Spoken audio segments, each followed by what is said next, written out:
मेरे प्यारे मित्रों, आप सभी को बहुत बहुत हार्दिक रूप से मगध क्लासेस चैनल पे स्वागत करता हूं। मैं आप सभी के बीच एक बहुत ही महत्वपूर्ण विषय लेकर के आया हूं, जिसका रिजल्ट 2 दिन पहले जो जारी किया गया था बिहार बोर्ड के द्वारा, और बहुत ही बेसब्री से उन छात्रों का इंतजार था जो 10+2 विद्यालय में शिक्षक बनना चाहते थे। मेरिट लिस्ट उन्होंने जारी कर दिया है और बहुत सारे लोगों का आशंका यह है, मन में मनोवृत्तियां सरकार के प्रति दुर्भाव बन चुका है कि हमें पहले क्वालिफाई दिखाया गया, बाद में मेरिट लिस्ट से बाहर कर दी गई। क्या मेरे साथ अन्याय हुआ है? तो मैं आपको सबसे पहले बताऊं कि आप मेरे वीडियो को ध्यान से सुने और थोड़ी सकारात्मक सोच को बनाए रखें और थोड़ी सी उस स्थान पर अपने आप को देखें जहां राष्ट्र और राज्य के निर्माण की बात हो, वहां पर रख के देखें मित्रों, तो आपको सब सही लगने लगेगा। बस आप थोड़ी सी बैठें, जिगर थाम के आपके बीच लेकर के आए हैं बड़ी काम के चीजें जो आपके सामने हैं। मित्रों, सबसे पहले मैं अपने बिहार के माननीय शिक्षा मंत्री जी विजय कुमार चौधरी जी को धन्यवाद दूंगा कि 2019 का जो अप्रूवल थी, जो सरकार के द्वारा जो रिक्तियां घोषित की गई थी पिछले माननीय शिक्षा मंत्री जी के द्वारा, उसको इन्होंने जल्द से जल्द, जैसे ही 2020 में सरकार की गठन हुआ नवंबर माह में, तत्पश्चात उन्होंने जल्द से जल्द एग्जाम तो लिया ही उन्होंने, फिर उन्होंने रिजल्ट को जारी कर करके उन्होंने यह भी बता दिया कि मेरिट लिस्ट को भी उन्होंने ओरिएंटेड रूप से ध्यान आकर्षित आपको करवाया और पूरी रिक्तियां को उन्होंने फुलफिल किया। और उसके तत्पश्चात आपको एक कहा जाए तो कि उसको ज्वाइनिंग लेटर तक सुविधाएं जो उपलब्ध कराने जा रही है, मुझे लगता है किसी वर्ष हो भी जाना चाहिए। जो सरकार की गतिशीलता है, जो सरकार की प्रगति है, जो सरकार की नैतिक अवधारणाएं वर्तमान में रही है, थोड़ी सी मेरी बात पे ध्यान दें। सिर्फ एक व्यक्ति के होने से ये शिक्षा विभाग इतना जल्दी आपको रिपोर्ट नहीं सौंपी है। इसमें मान्यवर, पहले मैं विजय कुमार जी को कहें, इनके बारे में थोड़ी सी अगर बताएं हम, तो पिछले विधानसभा में ये स्पीकर भी रह चुके थे। बहुत ही काबिल व्यक्तित्व है इनकी, पर्सनालिटी है इनकी, लोकसभा स्पीकर भी रहे हैं, साथ में अभी वर्तमान में संसदीय कार्य दल के मंत्री भी हैं। बहुत ही बेहतरीन और सुलझे हुए किस्म का इंसान है। ये मुझे नहीं लगता कि वो अन्याय का बात कर सकते हैं कभी भी। मैं आपसे बातें एक और दोहराना चाहूंगा कि इसमें जो शिक्षा मंत्री के जो सेक्रेटरी हैं, वो टॉप मोस्ट आईएएस अधिकारी संजय कुमार जी को भी बधाई दूंगा कि वो एडिशनल चीफ सेक्रेटरी के पद पे होते हुए भी उन्होंने समय निकाल करके बिहार विद्यालय परीक्षा समिति के रिजल्ट को उन्होंने पहले प्रकाशित करने का काम किया, जल्द से जल्द। फिर उन्होंने, इसमें सबसे बड़ी बात है मित्रों कि चेयरमैन साहब, जो बिहार विद्यालय परीक्षा समिति का जो चेयरमैन है अनंत किशोर जी, वो भी बहुत ही बेहतरीन तरीके से, किस तरीके से उन्होंने बहुत ही कैटेगरी वाइज क्लासिफाइड कर करके चीज़ों को बहुत ही स्पष्टीकरण के साथ उन्होंने जो मेरिट लिस्ट घोषित किया है, वो बहुत ही कहा जाए तो बेहतरीन तरीका से उन्होंने दिखाने का प्रयास किया है। आप ऐसा नहीं कुछ कह सकते हैं अगर सही तरीका से उनको आंतरिक रूप से, जब उनकी कट ऑफ जारी तो अभी नहीं हुई है, लेकिन फिर भी उनके इंटरनल पार्ट को देखेंगे तो मुझे कुछ उस तरीके का विचार प्रतीत होता है जो आपके सामने स्पष्ट रूप से रखना चाहूंगा। मैंने हजारों बच्चों का जो एक होता है रिपोर्ट कार्ड देखने के बाद, या फिर मेरिट लिस्ट कह सकते हैं, उसको देखने के बाद हमने एक एनालिसिस किया, कई जिला के बच्चों को हमने एनालिटिकल अप्रोच दिया, उसके तत्पश्चात हमने इस विचारधारा पर पहुंचा और इस अंतिम अंततोगत्वा विचार किया इस पर कि नहीं, जो भी किया गया है वो एकदम सही निर्णय लिया गया है। क्योंकि अगर आप थोड़ा सा, आपको लगेगा कि हम अगर मेरिट में नहीं आए हैं तो आप दुखी मत होइए, आपके लिए इस बार उससे भी बड़ा चीज रखा है, तब तो आप नहीं आए हैं। आप बात को समझिए, हो सकता है कि उससे भी बड़ा इस बार आपको नेट जेआरएफ के लिए बुला रहे होंगे, या हो सकता है सिविल सर्विस के लिए बुला रहे होंगे, ऐसा भी हो सकता है। फ्रेंड्स, मुस्कुराइए, क्योंकि मुस्कुराना अगर जिसकी तरकीब बदल, मुस्कुराना अगर जिनकी नसीहत हो जाए उनकी तकदीर बदल जाया करते हैं। रोने से कुछ नहीं होता है, हंसाने वाले बनो, हंसना तो ईश्वर ही सिखा देते हैं। तो इसीलिए आपको मैं बताऊं कि आप एकदम, जिनकी भी रिजल्ट हुई है वो एकदम बधाई के पात्र हैं। मैं उनको शुभकामना देता हूं और आगे आप ऐसा नहीं समझे कि आप अपने जीवन में सफल हो गए हैं मित्र, ये सिर्फ परीक्षा में सफल हुए हैं, जीवन की सफलता अभी बाकी है। और जीवन की सफलता इतनी महत्वपूर्ण होती है, मुस्कुरा के जीना है, क्योंकि जीवन अनमोल है। अनमोल वो रत्न है जिसको आप खोइए मत। अनमोल रत्न को जी करके देखिए, कितनी महत्वपूर्ण चीजें हैं। आप हरास मत होइए, आप नकारात्मक मत होइए, लगातार संघर्ष कीजिए। मैं सरकार, बिहार सरकार को बधाई देता हूं और आपको भी शुभकामनाएं देता हूं। अगर आप पास हो गए हैं तो मुस्कुराइए, लेकिन अहंकार मत कीजिए। या भी नहीं कि मेरा हो गया, बगल वाला के न हुआ। कभी कभी ऐसा भी होता है, ये सब चीज मन में नहीं आना चाहिए। हो सकता है कि उसका नहीं हुआ, इसके पीछे कई कारण होंगे। उसका अहंकार भी हो सकता है, उसका कहीं ना हो सकता है मेरिट भी हो सकता है। कभी कभी व्यक्ति को मेरिट पर भी अहंकार होता है, तो इस चीज को थोड़ा सा ध्यान दीजिएगा। सब चीज को नहीं होना चाहिए। मैं इतना जरूर कहना चाहूंगा कि व्यक्ति के अंदर अगर मेरिट आ जाए तो वो जो पौधा होता है वो झुकता है, उसी तरीका से आप झुक जाइए। आपका रिजल्ट हुआ है तो ज्यादा टाइट होइएगा तो टूट जाइएगा। इसीलिए आपको मैं एक बात स्पष्ट करना चाहूंगा कि एक हमारे जो सतीश चंद्रा जी जो स्पेशल सेक्रेटरी हैं, खास करके जो शिक्षा विभाग के, उन्होंने बहुत ही बेहतरीन बात कही है। बहुत ही बेहतरीन बात कही है उन्होंने जो बात कही है, इतनी बेहतरीन बात कही कि आप निश्चिंत रहें। सभी का जो रिजल्ट जारी किया गया है बहुत ही पूरी तरीका से हमने उस पर सोच रखा, विचार रखा, तकनीकी जो ज्ञान था उसने हम उसको उपयोग किया, तत्पश्चात हमने रिजल्ट जारी किया है। वो सिर्फ क्वालिफाई होने से आपका मेरिट लिस्ट नहीं बनती, वो क्वालिफाइंग था, सरकार ने स्पष्ट नहीं किया था। लेकिन तकनीकी जो भी उनकी कमियां थी, वो कमियां को उन्होंने स्पष्ट रूप से कहा। फिर बाद में उन्होंने दोहराया कि जो हमारे पास तकनीकी फॉल्ट थी उसको हटाते हुए हमने मुख्य बिंदु पर आया वो विचार किया है, जो स्पष्टता के साथ है। जैसे ओबीसी का 68 नंबर के आसपास था कि भाई आपको पास होना है, क्वालिफाई होना है। 75 नंबर के आसपास जनरल वाला भी था। तो आप देखें ही तो क्या 75 पर ही आप मेरिट बनाना चाहते हैं? तो नहीं। अगर आपके बच्चों का भविष्य बनाना चाहते हैं तो आप मेरिट बनाना छोड़ दीजिए। आपको मैं बताऊं, अगर 100 नंबर वाले व्यक्ति को वो लिया है, थोड़ी सी कल्पना कीजिए, आप ये नहीं कीजिएगा कि आपका रिजल्ट नहीं हुआ। 100 नंबर वाले व्यक्ति को अगर आप देखिए, जो इंटरनल पार्ट को हमने देखा समझा, तब मैं इस बात को दोहरा रहा हूं। ऐसे हवा में बातें नहीं कर रहा, इंटरनल चीज को हमने देखा समझा है, सरकार की नीतियों को समझा। उसके बाद हमने जो सुझाव देना है सरकार को भी मैं सुझाव दूंगा। लेकिन आपसे मैं कहना चाहूंगा कि जो इंटरनल उनकी पार्ट थी, बहुत ही बेहतरीन तरीके से उन्होंने रखा है। और मैं आपको कहें तो आपको हड़बड़ाने की आवश्यकता नहीं है। इसमें आपको एक बात आपसे महत्वपूर्ण करना चाहेंगे कि जो भी आपके सामने डेटा दे रहे हैं वो 1 नंबर या 2 नंबर का फासला हो सकता है, लेकिन ज्यादा का फासला नहीं होगा। हो सकता है कि 1 नंबर आगे पीछे किसी भी कैटेगराइजेशन में हो जाए, बात अलग है, लेकिन यही आंकड़ा आपको मिलेंगे ज्यादातर, क्योंकि हम हजारों बच्चों का एनालिसिस किए तब ये बात आपको स्पष्ट कर रहे हैं। आपको मैं बताऊं कि 100 नंबर वाले व्यक्ति अगर आ रहे हैं और आप अगर 80 नंबर लेके आए हैं, तो बताइए 80 वाला होना चाहिए कि 100 वाला का होना चाहिए? अगर 100 वाला होगा तो आप बताइए, इसका मतलब है कि तुलनात्मक आपसे ज्यादा उसके पास मेरिट है। जब मेरिट है, अगर मेरिट वाला आदमी स्कूल में पहुंचता है तो इसका गुणगान होना चाहिए कि नहीं होना चाहिए? होना चाहिए, क्योंकि आपके बच्चों को अगर अच्छा एजुकेशन मिलता है, क्वालिटेटिव बेसिस एजुकेशन मिलता है, हो सकता है कि आपका क्वालिटी अगर बेहतर है, अगर स्थितियां आपको बच्चों को बेहतर मिलेंगे, भविष्य उसका बेहतर होगा। अगर जिस तरीके से प्राथमिक विद्यालय, माध्यमिक विद्यालय में शिक्षक का बहाली हो चुकी है, बताइए वो शिक्षक के लायक है? नहीं है। जो मुखिया के द्वारा बहाल किया गया है, जो आज तक परीक्षा नहीं, आप एक लेटर नहीं लिख पाएंगे वो। और बताइए उस व्यक्ति के साथ जो आज उसी को हम झेल रहे हैं, और फिर उसी को हम झेलने को तैयार है, जबकि सरकार को चाहिए। हाँ बिल्कुल, उन्होंने स्पष्ट किया है, मैं सरकार पे कोई भी नीतिगत सवाल खड़ा नहीं कर रहा हूं। सत्ता के साथ स्पष्टीकरण की आवश्यकता होती है, सत्ता के साथ झूठ की आवश्यकता नहीं होती है। कई न्यूज चैनल वाले आपको भड़का रहे हैं, कई लोग जो है कि देख रहे हैं कि इधर की बात उधर कर करके ऐसे हुआ है, ऐसे हुआ, बिल्कुल रॉन्ग। क्या उसने कभी स्टेट का परीक्षा दिया? क्या स्टेट का सिलेबस कभी जाना? क्या सीटेट का कभी सिलेबस उन्होंने जाना? नेट जेआरएफ का सिलेबस जाना? क्या शिक्षा विभाग को समझने की कोशिश किया? कि शिक्षा मंत्री के लेटर को पढ़ने की कोशिश किया? जी नहीं, डायरेक्ट आपको भड़काने की कोशिश कर रहा है। ऐसा करने की कोई आवश्यकता नहीं है। मेन पॉइंट ऑफ व्यू आपको हम समझा रहे हैं। महत्वपूर्णता किसमें? आप एजुकेशन एक ऐसा फील्ड है जिससे पूरी राष्ट्र का निर्माण होती है। आप राष्ट्र निर्माता बनने जा रहे हैं, और आपकी सोच बहुत ऊंचा होना चाहिए, आपकी सोच दिलदार होना चाहिए, आपकी सोच नैतिक प्रतिमान होना चाहिए, आपकी सोच बहुत ही बेहतरीन क्वालिटेटिव होना चाहिए, आपकी सोच किसी के कहने से नहीं भड़कना चाहिए, आपकी सोच किसी के कहने से नहीं उगलना चाहिए, आपकी सोच अंतरात्मा की सोच और मस्तिष्क और दिलो दिमाग की सोच होना चाहिए, ना कि किसी के कहने पर आप बहकावे में आ जाए, उस चीज को तुरंत निगलेक्ट कर दें या सिलेक्ट करें। ऐसा करना कतिपय उचित होगा जो भविष्य के लिए आपके लिए खतरनाक साबित हो सकते हैं, राष्ट्र के लिए खतरनाक होगा। वो कतिपय उचित नहीं है।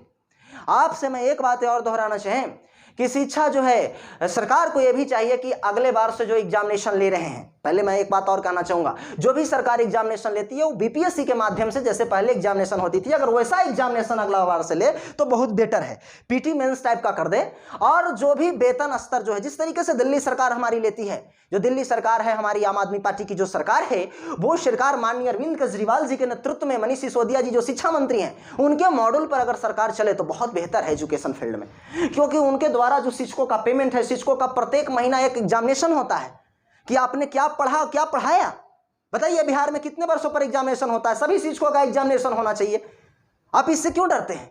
क्योंकि आपके पास क्वालिटी नहीं रहेगा तो आप राष्ट्र राज्य को बर्बाद कर दीजिएगा।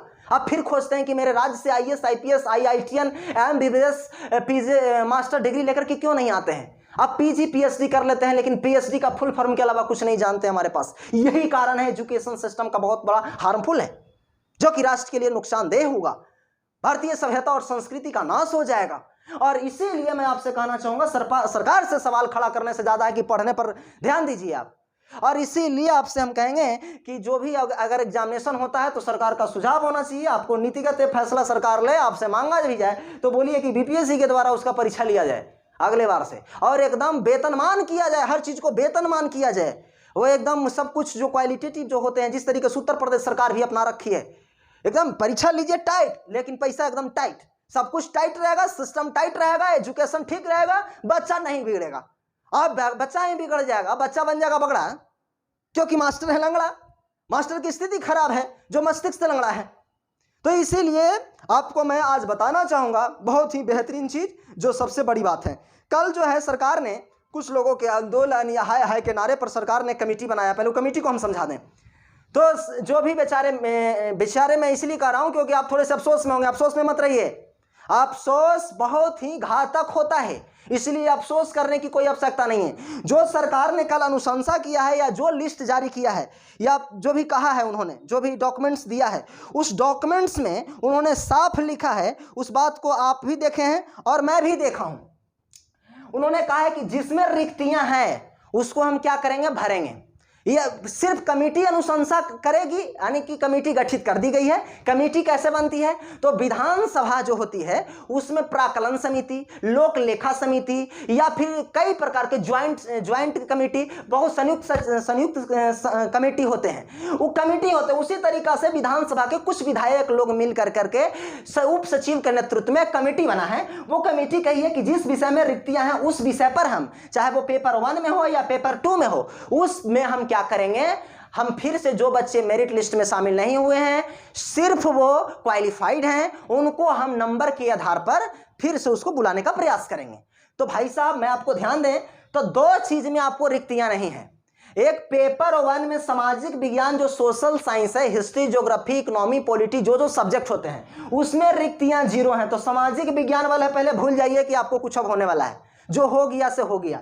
दूसरा, साइंस में आ जाइए तो जूलॉजी वाले भाई जी जो पेपर 2 में, जो 10+2 विद्यालय में मुख्य रूप से है, पेपर 2 में जूलॉजी वाले भाई जी भूल जाइए कि हमारा कुछ होने वाला है। जो होने वाला था भैया वो हो गया, अब होने वाला कुछ नहीं। अब सिर्फ रोने से नहीं है ना, कहने का अर्थ है कि मैं आपको एक शब्द बता देता हूं, मैंने लिखा भी हूं कि खुद को कर बुलंद इतना, हर तकदीर से पहले खुद को कर बुलंद इतना, हर तकदीर से पहले खुदा बंदे से खुद पूछे, खुदा बंदे से खुद पूछे, बता तेरी रजा क्या है।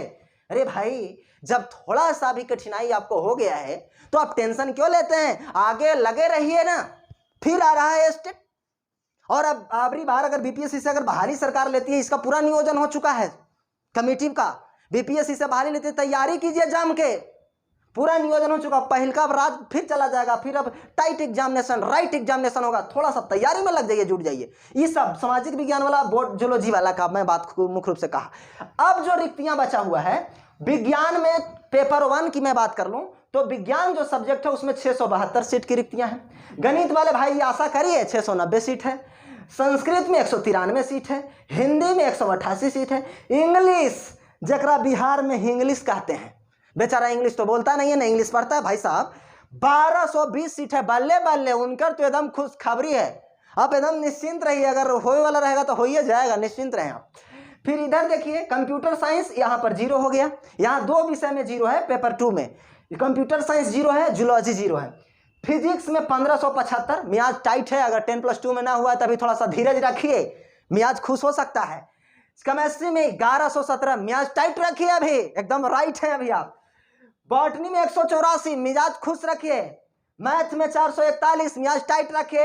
मैथिली में 52, मैथिली वाला और मियाज खुश रखिए, क्योंकि मैथिली में ऐसे बच्चे कम होते हैं ना के बराबर, उनका हो ही जाएगा। अगर छूट गए होंगे तब, रूठ गए होंगे तब खाली क्वालिफाई रहिए, काम हो जाएगा।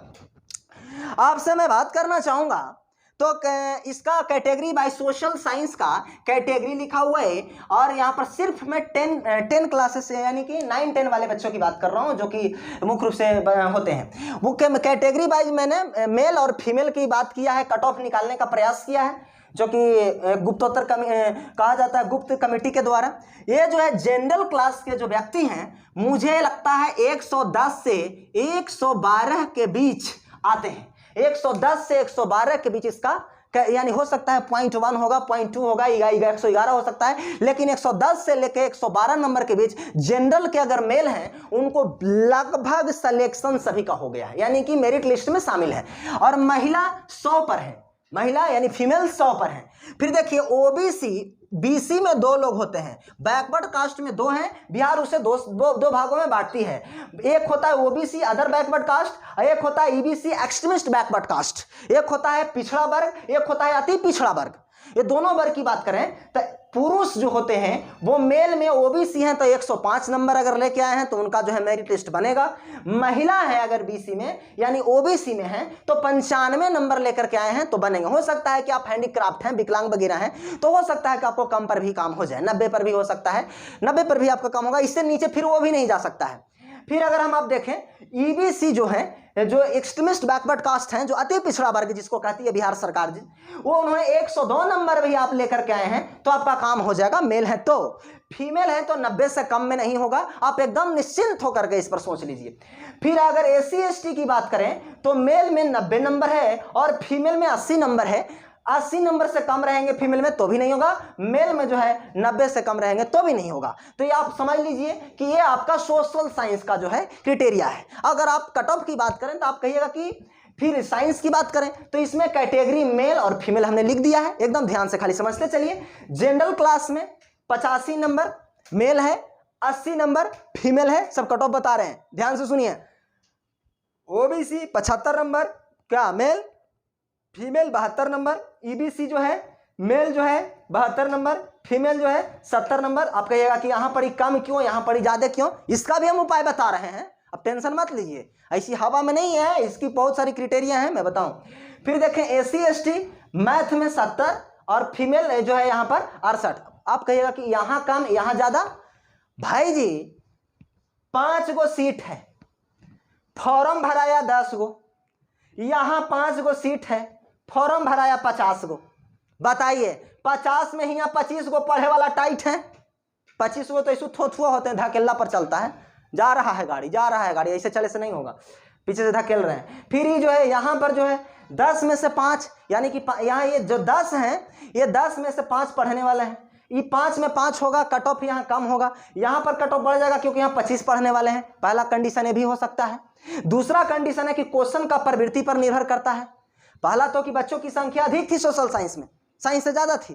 दूसरा तीसरा मेरिट पर भी डिपेंड करता है। चौथा जो क्वेश्चन की क्राइटेरिया पर डिपेंड करता है कि प्रश्न किस तरीके से पूछे गए हैं। ये सोशल साइंस जनरल चीज होता है, हर किसी के नॉलेज में होता है, लेकिन जनरल साइंस हर किसी के नॉलेज में नहीं होता है। और कहिएगा उधर पातन तो होगा होता ही, ओकरा कहिए ठोस द्रव में कैसे बदलता है, द्रवीकरण की ठोसी, वो बेचारा क्रिस्टलीकरण में घरे क्रिस्टलीकरण करीत रहता है। ओकरा कहिएगा तांबा तो वो समझेगा लोहा, ओकरा कहिए चुंबक तो वो करेगा चुंबन, तो करीत रहो चुंबन, चुंबन से थोड़ी काम चलेगा। तो इसीलिए यही सब स्थितियां के कारण बहुत बड़ी बात है। तो ये सबसे बड़ी बात है कि यहाँ पर स्थिति ये हुआ है, ये बना हुआ है स्थितियां।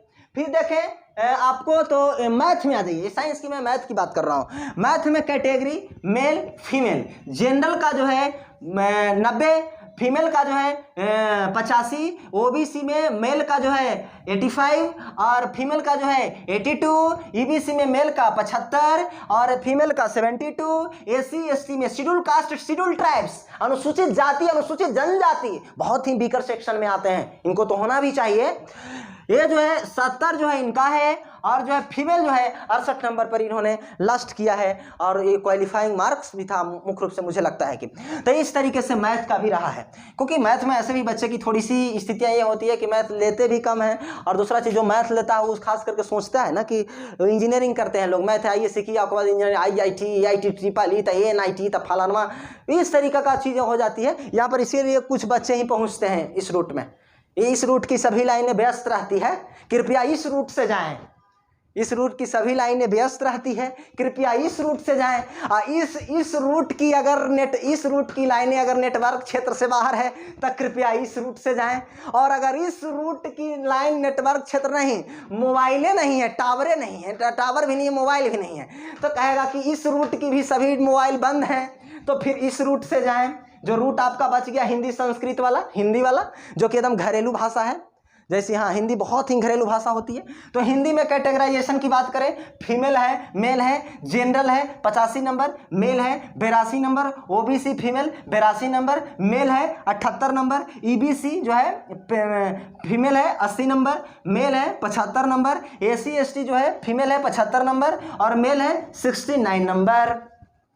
बताइए अब इसमें किसी प्रकार के किसी को डाउट है कि जी इतना नंबर लाए अब मेरा नहीं हुआ, तब बताइए हमको, आप कमेंट करके या फोन करके बताइए। भाई साहब 150 नंबर के परीक्षा हुआ है, मैं किसी का कुछ पक्ष नहीं ले रहा हूं, मैं बता रहा हूं आपको कि राष्ट्र निर्माण में क्या योगदान ही देगा। अब 150 में आप 100 नंबर लेकर के आ रहे हैं। भाई साहब जब 100 नंबर वाला हमको 10 कैंडिडेट मिल गया तो हम 90 नंबर वाला को क्यों पकड़े सरकार? यही हुआ है जिसे आप समझ नहीं पा रहे हैं, बात को समझिए। इसीलिए आपको पुरजोर समर्थन और मेहनत की आवश्यकता है, किसी की भुलावे में मत रहिए। कुछ भुलावा उलावा आपको सरकार नहीं खिलाई है, हो गया है तो ये मत कि लगे कि जी बस अभी मैं ही सिंहासन बाबू हूँ, मेरे अलावा तो कुछ है ये नहीं है। बगलवा वाला छट गया, ऐसे थे बगलवा वाला कैसे फेरा में रहते हैं कि बगलवा वाला के फेरा में मत रहिए, बगलवा वाला के छोड़िए, आप अपन फेरा में रहिए और लोगों का इज्जत करना सीखिए। इसीलिए बगल वाला के चक्कर में रहना नहीं है। आपके माता पिता और गुरुजनों के आशीर्वाद से आपका जो रिजल्ट हुआ है, बाल बाल बचे हैं, क्योंकि एक में एक्सीडेंट बारी हुआ है। जो क्वालिफाइंग जो हुए हैं वो सब के एक्सीडेंट हो गया, बीचे में रास्ता में आए कहने घोलटानियाँ मार दिए हैं। तो ये चलते भाई ये सब जो है, हाँ अगर गलती से किसी को मिस प्रिंट आउट हो गया कि जी ओबीसी में है 105 नंबर में हम 75 नंबर ले लेते हैं, हमारे क्वालिफाइंग दिखा रहा है, तो अगर मेरिट उसको ज्वाइनिंग करे घड़ी फिर दिक्कत होगा। कभी कभी ऐसा भी होता है कि कभी कभी इस तरीके से भी देखने को मिलेगा आपको। मुख्य रूप से ऐसा हम कभी देखे नहीं, यहाँ पर अभी तो हज़ारों मार्कशीट में ऐसा मिला नहीं है, लेकिन कभी कभी देखते हैं कि ओबीसी बेचारा है 105 नंबर नहीं ला के 75 नंबर में होकर मेरी लिस्ट बना दिया, 75 नंबर में बना दिया, और जब बना दिया तो ज्वाइनिंग करेगा ही धार आ जाएंगे। बात को समझिए, गलती से अगर हो गया है तो वो भूला हुआ मत रहिए, वो सब चेक करके देख लीजिए कि हो सकता है कि ओबीसी में आप हैं। अब बगल वाला 80 नंबर ले लिया, वो करना हुआ, वो 75 नंबर लाया, आपका हो गया, दोनों ओबीसी थे, अब दोनों पुरुष हैं, अब आपका हो गया है, एक मतलब है कि मिस्टेक हुआ है। जिस दिन हुआ ज्वाइनिंग करे जाइएगा, बीओ कॉलर पकड़ लेगा।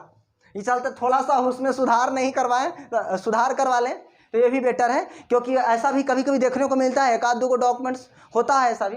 तो चलिए अगर ऐसा नहीं है तो बहुत बेटर है, और आपसे मैं अनुरोध करूंगा कि इस चीज़ को बारीकियां को समझिए, और नए स्टेट की जो वैकेंसी आएगी, मैं आपसे एकदम पूरी तरीका से आज आश्वस्त कर देना चाहता हूं कि सरकार एकदम रिक्तियां की लिस्ट जारी करने को तैयार है। एकदम मैं गुप्त सूचना के आधार पर मैं आपको बता रहा हूं, पूरी रिक्तियां लेकर के सरकार तैयार है, फिर से बम्पर बहाली आपको आने वाली है। मैं सरकार को धन्यवाद देता हूं कि कोरोना वायरस जैसी इसका प्रकोप 2021 में कमेगी, 21 में अगर आ गया दिसंबर में था ठीक है, 22 में कोई नहीं रोक सकती है इसको। तो इसीलिए आप तैयारी को छोड़े नहीं, या खास तौर पे ये परीक्षा बीपीएससी लेने का चांस ज्यादा है, क्योंकि बहुत बड़ा जो है संसदीय कार्य दल के जो मंत्री जी जो हुए विजय कुमार चौधरी जी, बहुत ही ज्ञानी प्रज्ञा प्राप्त व्यक्ति हैं। इन्होंने संसद पटल पर इस बात को रख चुका है, यानी संसद पटल कह रहे हैं तो विधानसभा समझिएगा, क्योंकि आपकी बिहार सरकार की नीतियां चलती है। और इस चीज को रखा है कि वेतनमान की जो स्थितियां थी, पे स्केल की जो कमिटियां हैं, तो पीटी मेंस के द्वारा उसको लिया जाए और पीटी मेंस की सहायता से उसको क्लेरिफाई किया जाए कि मेरिट। और दूसरी चीज, सरकार को इसमें एक चीज और जोड़ना चाहिए जो दिल्ली सरकार ने कर रखी है, मनीष सिसोदिया जी को धन्यवाद है देना है, कि जो बच्चा ग्रेजुएशन और पीजी भी कर लिया है, जो साधारण डिग्री ले रखा है, उसको भी टीचर में आने का मौका मिलना चाहिए। एकदम मुझे ऐसा लगता है, ताकि टीचर ट्रेनिंग वाले जो बच्चे हैं उसमें कितनी दम है और इनमें कितनी ताकत है, दोनों का आमना सामना होना बहुत जरूरी है, ताकि शिक्षा के क्षेत्र में और उसके बाद जो बच्चे क्वालिफाई हो जाए पीटी मेंस, ये होगा अगले बार से होना तय है, क्योंकि सरकार ने इस नीति पर चर्चा किया है। आम आदमी पार्टी की जो नीतियां हैं वो नीतियां यहां भी लागू होंगी। वो नीतियां से सरकार ये लाना चाह रही है कि अगर मान लीजिए कि अगर पीजी ग्रेजुएशन जो जनरल कंपटीशन के बच्चे जो दारोगा बीपीएससी की तैयारी करने चाहते हैं, वो बच्चा अगर इसमें आ जाए तो फिर आपको और कंपटीशन बढ़ेगा जो बीएड कर रखे हैं। इसीलिए जोरदार तरीका से पढ़िए। बार बार आपको आज हम इशारा कर देना चाहते हैं, एकदम पूरी साक्षात्कार इसका हो जाएगा तो आप बोलिएगा कैसा हमने बोला था यूट्यूब चैनल के माध्यम से। और वो बच्चा आएंगे तो बहुत धांसू होते हैं, बहुत धांसू होते हैं, सभी पेपर का मिजाजियल होते हैं वो आदमी। वो हिस्ट्री या ज्योग्राफी नहीं देखता है, अब फिजिक्स या केमिस्ट्री या बायोलॉजी सब में वही धांसूपन होता है। और पेपर को जनरल कर दे और उसके बाद वो परीक्षा ले ले और उसके बाद बच्चों को चयन करे, ये होना चाहिए, क्योंकि मेरिट वाले बच्चे पकड़ाएंगे, उससे मेरिट वाले व्यक्ति आएंगे और ये चीज आएगा भी। और इसीलिए और इसका सैलरी को भी अलग होना चाहिए, पे स्केल पर आधारित होना चाहिए मैम। और इसके बाद मैं एक बात और कहना चाहूंगा कि इसको सबसे अधिक इस रूप में देखें कि अगर वो बच्चे आते हैं तो आपको भी फायदा है, बीएड वाला को भी। वो बच्चे आते हैं तो बीएड का ट्रेनिंग लेंगे स्कूल में ही, जो टीचर बीएड कर चुके हैं उससे उनको ट्रेनिंग दिया जाए, फिर बीएड का उनका कोर्स करवा दिया जाए। और देखिए किस तरीके से एजुकेशन सिस्टम में एक चमत्कार होगा। एजुकेशन बदल गया, राष्ट्र बदल जाएगा। इसीलिए एजुकेशन को सबसे ज्यादा विचार करने की जरूरत है, इस पर नीति बनाने की जरूरत है, इस पर सकारात्मकता बदलने की जरूरत है। तो मित्रों, आप सब हड़बड़ाएं नहीं, आप सब इस पर विचार करें, विमर्श करें और पुरजोर तरीका से तैयारी करें, आगे की ओर लग जाएं। रुके थको मत, हारो मत, रुको मत, चलो। जो जीता वही सिकंदर, हार गया सो बंदर, और ना फिर तैयारी करे छुछुंदर। इसीलिए आपको तैयारी करने की फिर से आवश्यकता है। आप एकदम लग जाइए, ठान लीजिए मुझे करना है तो करना है। और जिस दिन इस दिल में कदर हो गई कि मुझे इस चीज को पाना है तो पाना है, फिर पूरी कायनात आपको लग जाएगी कि इसको देना है तो देना है। तो मित्रों, आप सभी को धन्यवाद, नमस्कार। और हमारी अपनी वाणी को देते हैं विराम। नमस्कार।